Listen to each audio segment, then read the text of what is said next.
Hello everybody, this is Danny back from Deep South Homestead. On Porch Time today, guys, it's another one of those clear, hot, sunny days. A little bit of a breeze blowing this morning. Got a lot figured out on our tomatoes on the wilt thing that was going on. We'll be doing a video about that. Just enjoying the fact of not having rain for every day. You know, it's been we've been inundated. We've had 19 3/4 of an inch in the month of June, and June's not over with yet. So it's getting to be. I've looked back on my records. We have no records of any month, even during hurricane season, having that many inches of rain in one month. So definitely a different weather pattern now that we're facing here at the Deep South. Now y'all may be something different. I know someone emailed me or sent a message, I don't remember how we got it, but said that they had got 20 inches in a day. Now, I guess it's possible. I'm not going to dispute it because of what's happened here. I would hate to know we got 20 in one day. That would be devastating to us. 19 was bad enough. I've put so far 30-something hours on my tractor doing erosion damage control, and I'm not finished yet. I still got a long way to go. So I just had to take a break from it. It's just got to be where my legs and my back and all was bothering me so bad for running the tractor that I had to actually had to stop for a little while. But I want to talk today on Porch Time a little bit about what part of your life are you willing to take control over? You know, I mean, and we don't actually think about this very much as a whole, about what part of our life do we really want to take control over. And I want to try to explain this a little bit because it covers such a broad area. Now if y'all see me looking off out here, I have critters trying to get my peaches that I'm trying to deal with. But what part of our life do we want to take control over? The big thing right now is everybody's talking about homesteading. Homesteading this, homesteading that. Homesteading's a fad right now. And I know somebody's gonna probably get upset for me saying that, but I don't really care. It's the honest to goodness truth. It's a topic right now that's hot, and a lot of people's using it to get views on YouTube. They're not really homesteading, they're just out trying to get views, you know.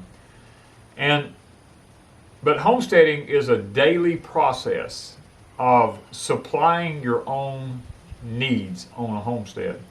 Now, when I talk about what part of your life are you willing to take control over, and homesteading being a very hot topic right now in the YouTube channels, the first thing is we want to talk about what's the next hot topic. The next hot topic is it being off-grid.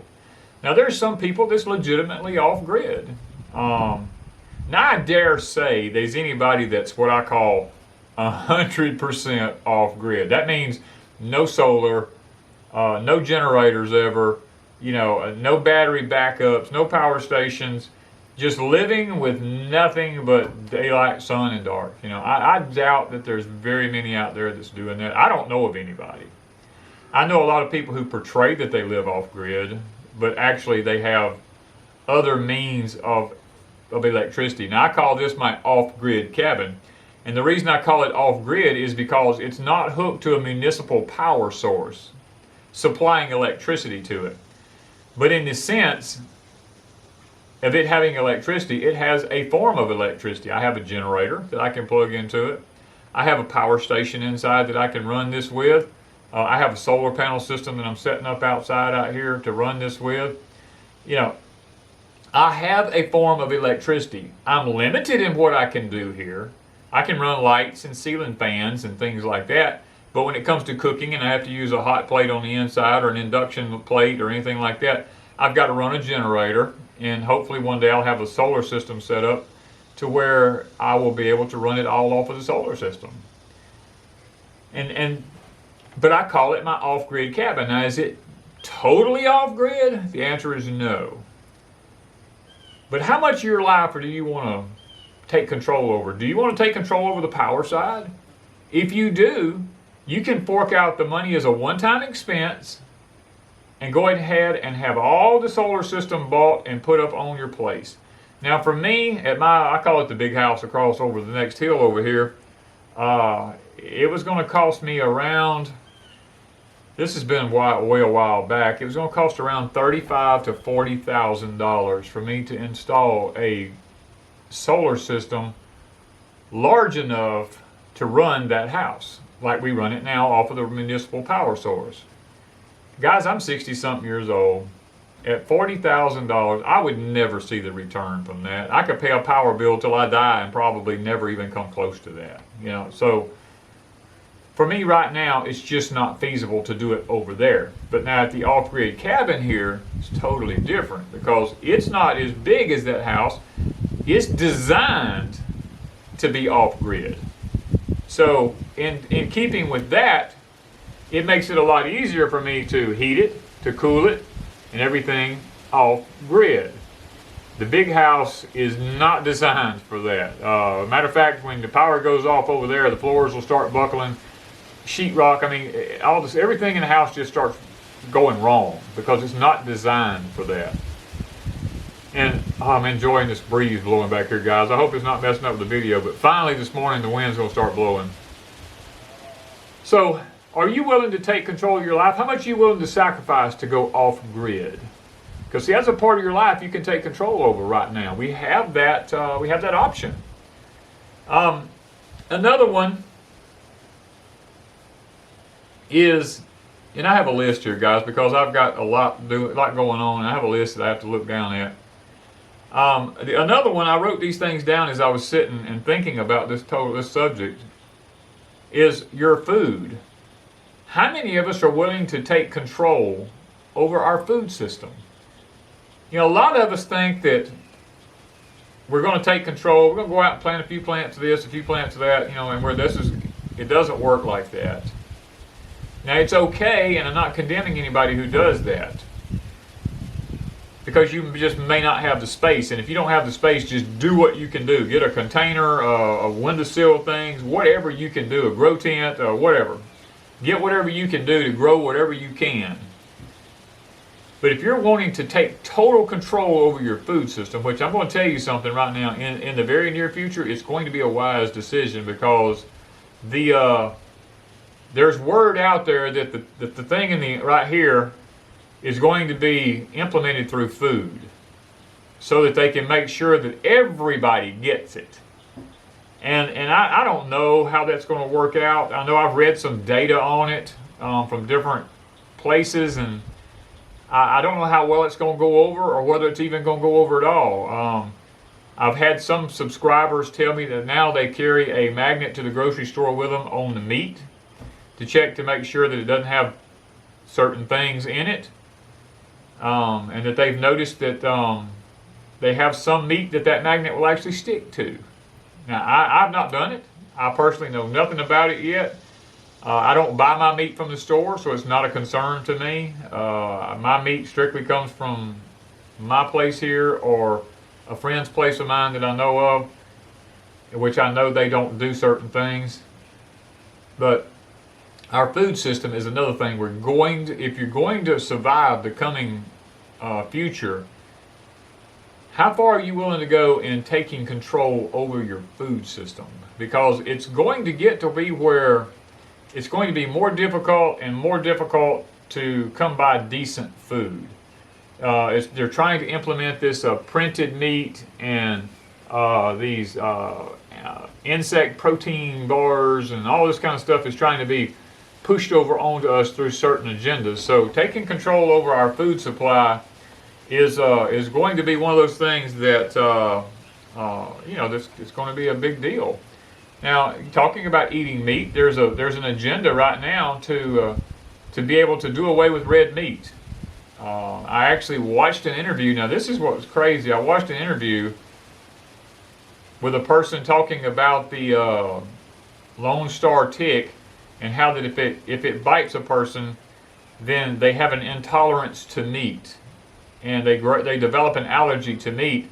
And this scientist, this individual, was actually saying that they believe that it would be a good thing if people can't control themselves to implement this into society, so that people would have more willpower, so that they ate meat, they'd have some kind of adverse side effects from it, they'd have allergies from it, and therefore it would it would deter people from eating red meat and get us away from eating red meat and go back to more of a plant-based protein type meat and printed meat and stuff like this, which would give you-know-who the perfect avenue to put the you-know-what into a food system.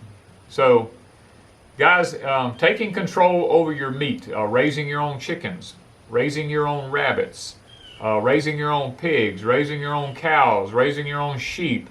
These are all things. How far are you willing to go to take care of your health and your family's health in providing your own meat?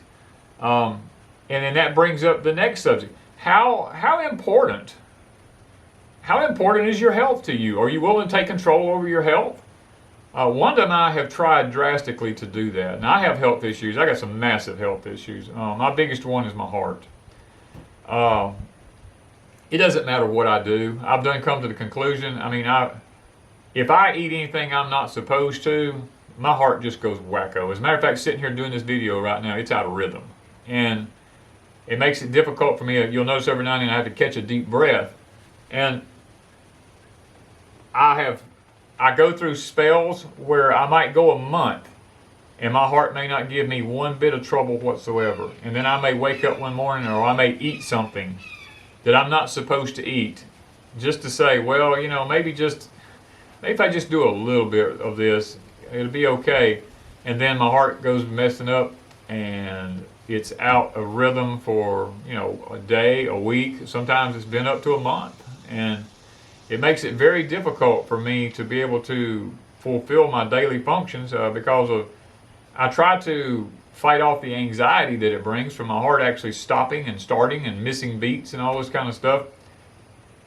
And a lot of times it's just simply brought about by I've ate something that I should not have eaten. And it's irritating to me. It's frustrating to me because I like certain just homegrown stuff. And one big issue with me is pecans. I love pecans. And Wanda and I we're actually doing some work right now on trying to find out that if pecans I just pick up from just random trees that I know have not been sprayed with anything, if those pecans will affect me, like when I buy store-bought pecans, it's come out of orchards that's been heavily sprayed with chemicals. We're trying to determine, is it the store-bought pecans that's affecting me? Because I've eaten pecans for a long time. It was really one of my great fallback on, to one of the things that kept me with certain amounts of proteins and different things I needed and minerals and stuff in my body that was doing really good. And then all of a sudden I started having problems from it. So we're trying to determine, is that the culprit? Is it the fact that, store-bought pecans being sprayed is where my problems with pecans are coming from now? Because a lot of people have peanut allergies. Allergy is not actually from the peanut a lot of times. It's from the chemicals that are put on the peanuts while they're growing them is where the allergies are coming from. But they're blamed on the peanut because the chemicals on the peanut.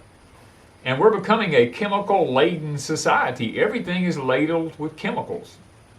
And it's very difficult to get away from this.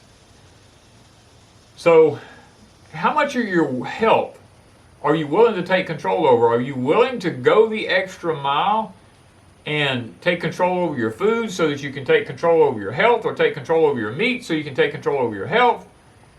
How far are we willing to go to take control over what's happening to us? Now,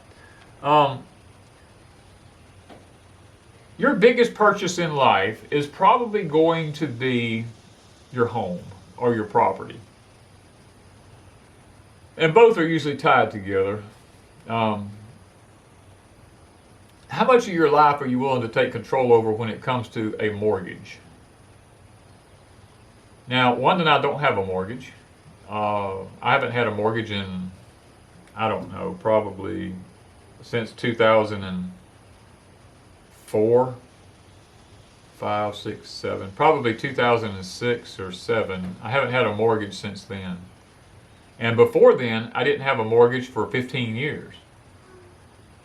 Circumstantial events in my life that was brought on by things that was out of my control caused me to have to build another new home and go back in debt. But I managed to pay it off in 7 years. And so people are going, but I don't know how to take control of this. And I guess the point I'm trying to make here is, if you're really a homesteader and you're really out there and you're really trying, the way you can take control over your mortgage is to build your own house and pay for it as you go. Now, the problem with that is that codes are making that very difficult now to do. Where I live at here now, we went under Agenda 21 after Hurricane Katrina. They did that on the 6 coastal counties and went under international code in order to get the money. The government forced them under that because there was such catastrophic damage. They seized these circumstances to force things upon the people. And our leaders just did it, because they said, we got to have the money and to help the people. So now we're under international code. And when we went under international code, now you have to have all these permits, and you've got to have all these inspections, and all this kind of stuff has got to go on, which I think is total nonsense. But you can't just start a structure, get it blacked in, and move into it. Because here, you got to have a septic tank permit. You can't get your water turned on if you have water. I mean, we have a well. But you can't get your water turned on if you don't have a septic permit. You can't get your power turned on if you don't have a septic permit. And even if you got a well, unless you have a generator to run it with, you can't turn the power on to run the well unless you have a septic permit. And everything's got to pass all these inspections, and you have to pay for all these inspections. It's just another way to get money out of the people, Now, there are some codes, I will say, in a hurricane zone like I live in, that's pretty good codes. And I abide by a lot of them because I think they're great codes. One is hurricane strapping, hurricane clips on houses, all these types of things. The plywood that's not 8-foot tall plywood, but it's 8 foot 1.5 inch, or the 9 foot tall walls that's 9 foot 1.5 inch plywood, and it nailed to the bottom plate and nailed to the top plates also. Everything's tied together. All the hurricane clips and rafter clips and straps and stuff like that. I really see that, and I think that's fantastic. There's just some codes to me that are totally ridiculous. I mean, in the county that I live in, they will not allow you to live in a building that's off grid. And I told him, I said, as I went in and talked to the code officer at that time, he was a really nice guy. I said, sir, why can't I live in my off-grid thing permanently? He said, well, it doesn't meet code. I was like, well, if I build it to code, all the structure, and I build it to code, then can I live in it? If you come out and inspect it. And he said, no.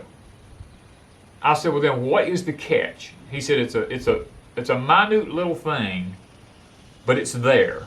And they can use it against you. And in my particular area where I live at, it is the smoke detector. It must be battery backup and electric, so that while electricity's on, it works, and if electricity fails, it's battery backup. And you can't just have a battery operated one and it pass code. It must be hooked to both. So what I'm working with now is to try to find out if a solar system that is hooked up to a house that runs off of a battery bank that runs continually and keeps power to that smoke detector, can you then get an occupancy permit to live in an off-grid cabin legally? With that being said, I haven't really got that through from them yet, because they don't want to give you an answer, because it goes against everything that they've been told. And to them, it's just another way of somebody looking for a way around what they're trying to do to us. So how much of your life are you willing to take control over as far as building your own home? If you're wanting to build your own home, and you're wanting to live off grid, and you're wanting to take control over your food system, and you're wanting to raise your own meat, and you're wanting to take better care of your health and all these things, I would suggest wherever you decide to live that you do a lot of research as far as codes, what's permitted in that area, all kinds of septic permits, all this kind of stuff. Do your homework before you actually decide what you're going to do. I know a lot of people who just went out and bought a piece of property and went in there and tried to put one of these fabricated sheds on it, and they say they're going to turn it into a house and live off it, and they shut them down immediately. Tell them you can't live in that. And these people have done spent their savings, and now they're stuck. So make sure that you understand all of those things before you actually do that. Now, let's go one step further as far as being to take more control over your life. Are you willing to be able to take control over the mechanicking side of your life? All of us, well, I'll say all of us, I know this is the very sad part. I know people in their 30s that don't have vehicles. They don't own a vehicle. They've never owned a vehicle. They don't see a need in owning a vehicle because somebody else has one they can use, which to me is just like, I don't grasp that. From the time I've been 15 years old, I've owned a vehicle from the time I was 15 up until I'm 60-something, you know. Multiple vehicles at that. I cannot understand this new age mentality of they don't want to own anything. I know that the powers to be says that you're going to come to a point where you're going to own nothing and be happy that you own nothing. And that's probably going to be because they're going to tax you to death. But guys, your ability to mechanic, anybody can mechanic. If you've got the right tools and you apply yourself, anybody can be a mechanic. Now, I went to college at a young age to be a mechanic. That's one reason the military came after me so hard when I graduated out of high school and college classes, was because they wanted more mechanical people in the military at that time. And I've always carried those things through life with me, but now I come to a point in life where the stuff today, I can still work on it if I have the right equipment. But the thing about it is I don't have all the computers that it takes to plug up to a lot of stuff, to read the codes and be able to go in. I don't have a lot of the newfangled tools that it takes to fix something. Like I have a quad cab 4-wheel drive truck that the struts went out on the front of it, and I was like, well, I just replaced the struts, you know. So I went and looked. I didn't have the tools. As many tools as I have, I did not have all the tools it was going to take these struts off and put them back on. One tool alone was going to cost me $100 and something to do it. And the thing about it is I'd already bought the struts and brought them home when I realized this, because to me, I just changed the struts, you know. Well, I called my friend who runs a mechanic shop, and I told him, I said, sir, I said, how much is it going to cost me to, if I already have the struts, what do you charge me just to take the old ones off and put the new ones on? He looked it up in the book. He said, a little over $100. I'll do it. He said, it'll be in and out here in just a little while. Now, I took the truck to him because I didn't have to touch it for the same amount of money it was going to cost me to buy a tool, and I was going to have to do it. And so that's what I'm talking about. We've got to learn to be able to say, you know, what part of my life do I want to be able to take control over? When it comes to doing the tune-up on my truck, I did some research on that particular engine, that Triton engine that's in that truck, and they have a big-time problem with the spark plugs breaking off in the heads. And I thought about that, and I was like, do I want to take the plugs out of this engine and tune it up, or do I want to take it to my buddy at the mechanic shop who has the tools to extract something out?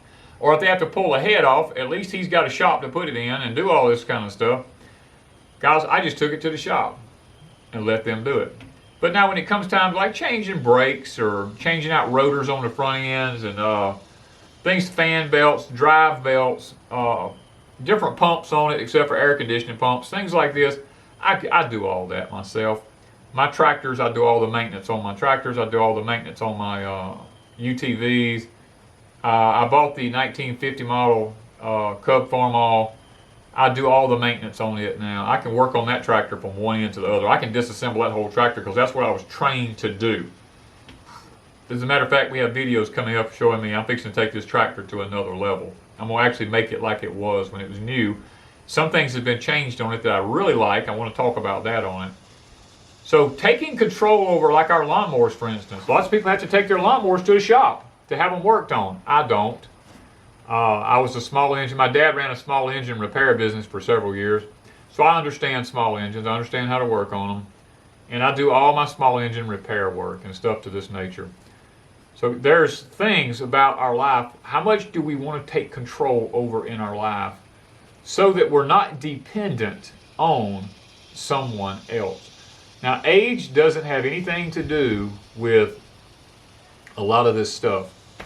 You can be older and not be able to even get around good. I have people who have sent me pictures and videos of them in wheelchairs working on their tillers and things to this nature, working on different things that they have. They just wheel right up there to it, have it all on the table, rebuilding a carburetor off of an antique vehicles, these type stuff.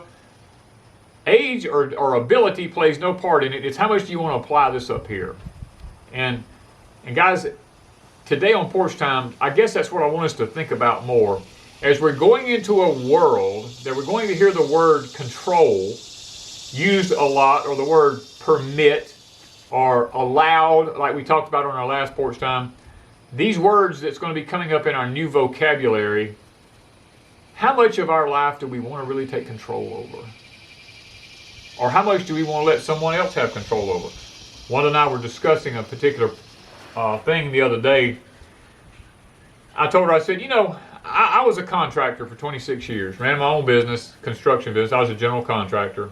And when I went to someone and they brought a set of blueprints to me, they wanted a quote. How much is it going to cost me to build this house? Well, I would sit down and do my figuring, and I would come up with a figure, and I'd say, okay, this is what I will build this house for you for. Most of the times I came out okay. A couple of times I would lose a little bit of money, but not very often. But I gave a quote. I take my vehicle to a mechanic shop. I look at the mechanic and I say, sir, what is it going to cost me to have this fixed? He will give me a quote. If I go to put up a small building here on my property, I go to the lumber yard. I get a quote on the material for 30 days as to what it's going to cost me to buy the material to do this project. If I go to get my hay cut or anything like that, I get a quote from the guy. I say, look, what is it going to cost me to have my hay cut? He gives me a quote. Now, this is what shocked me when we first come up with this thing. And it's starting to be implemented now, and I am so happy. When you go to the doctor, you don't get quotes. Nobody ever looks at a doctor and say, doc, this is what's wrong with me. What's it going to cost or what is wrong with me? Like an automobile, when you take it to a mechanic shop, most people have no clue what's wrong with it. And they go, what is it going to cost to have it fixed? And the mechanic or the owner of the place will say, well, based on what we're seeing here, it's going to cost this, this, and this. Doctors don't do that. And I told Wanda, I said, how many years have people gotten away with not getting a quote from a doctor? I think when we go to the doctor, we should say, Doc, I don't know what's wrong with me. And I said, what tests do I need to have run based on I'm having this issue and that issue? I need to have these tests run. Can you give me a quote on what you're going to do this for? And make them stick to their quote and not be able to just sit back and say, well, we had to do this and we had to do that. And, oh, well, we found out this and we found out that. So now it's going to cost you this and it's going to cost you that. And you look at them and go, no, you give me a quote. This is what I'm going to pay. They're no different than anybody else. But yet they get away with robbery. They can do whatever they want to us because it's our health. And we're willing to, we just go, oh, well, I can't help it. I got to, whatever happens, I've got to be able to have my health. So guys, what part of our life are we willing to take control over? That's what Porch Time's about today. I want us to think about that as we begin to take control over or as the you-know-who begins to take more control over us. How much of that do we want to take back for our own personal benefits? Think about this today, guys, on Porch Time. And I think that if you begin to sit down and actually just think about it, it will startle you as how much someone else controls your life and how little control you actually have over your life. So guys, I hope today this has been a little enlightening as we talked about how much do you want to take control of your life. So thank you guys from Deep South Homestead.